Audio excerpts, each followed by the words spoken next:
election so that we can win not just presidential races, but midterm races too. Right. Okay. So you mentioned George W. Bush at the beginning of that answer. Now, there's a lot of news going on out there. Today is a somber day for the Bush family and for your predecessor, former Vice President Dick Cheney, who passed away. Today's his funeral. So I wanted to see if you have any thoughts on or message to the Cheney family. I know there was some misreporting out there about whether or not you were invited to that or whatever. But outside of that, there's also another big report that came out a couple of days ago about how George W. Bush and the people around him are plotting for retaking the Republican Party from President Trump and you down the road and going back to the old way of doing things. I guess they don't like to win, but the point is that that's out there. So any response to that as well?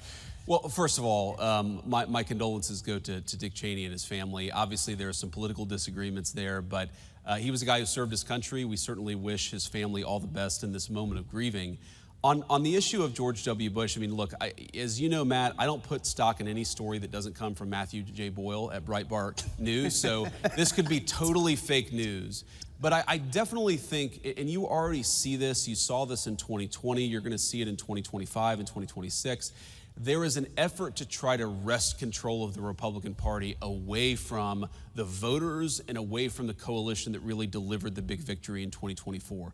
I think it's a huge mistake. Look, the American people don't want stupid wars and America's jobs going overseas and wide open borders.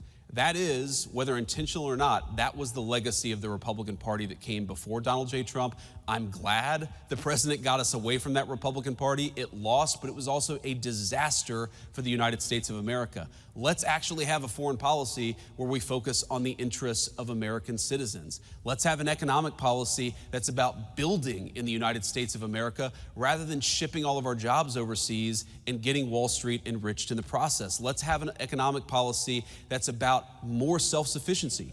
I mean, I have 3 kids. I have an 8-year-old, a 5-year-old, and a 3-year-old.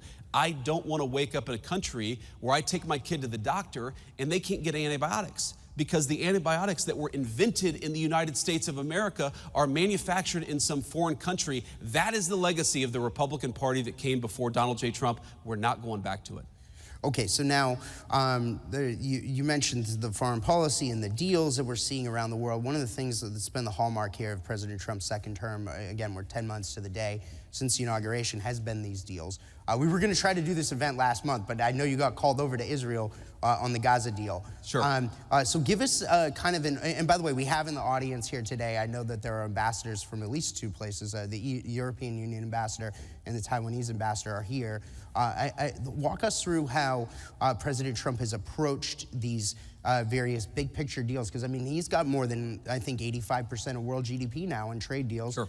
With the United States, and I lost count of how many peace deals he's done this year. Yeah, well, greetings to the ambassadors. We're thrilled to have you, of course, and greetings to everybody else, including even the fake news, I'm sure is reporting there in the back. There's a lot of fake news back I'm sure they're all lined up. I'm sure there are. I can see their fake news eyes peering up at me, I'm sure, ready to misreport everything that I've said today.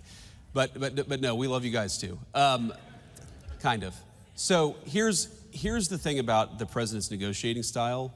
And I actually, we were a little delayed because the president called me right before I got on stage just about one of these deals that we're working on. And what I love about it is that it's never enough, right? And so you bring him a deal and, he sort of asks for this, this, and this. We want this tariff rate. We want this country to drop their tariff barriers. We want this country to drop their non-tariff barriers. And you say, I'm never going to be able to get that done. And then you get it done and you bring it to him and he said, well, I want 3 other things too. Because his attitude is he wants to get the best deal possible for the American people. And for too long, we had trade negotiators that so believed in the fake idea of free trade over fair trade that they were willing to sell American workers down the river without actually negotiating on the interests of American workers. And so whether it's with China or India or any of the countries that we struck deals, the basic principle is we want Americans to have better access to their markets. We believe in our workers. We think that we have the best products in the world. We want to be able to sell them everywhere. That's number 1. Number 2, we don't want foreign products to undercut the wages of American workers. We're actually going to protect our markets, protect our important industries, and that's a very important part of the Trump trade plan.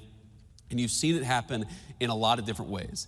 And then the final thing, and this raises your point about Gaza or any of these other foreign deals, is we've been able to use the incredible economic leverage of the United States of America. I mean, we're 25%, probably a little bit more than that, of the world GDP. Why don't we ever use our economic leverage to achieve peace?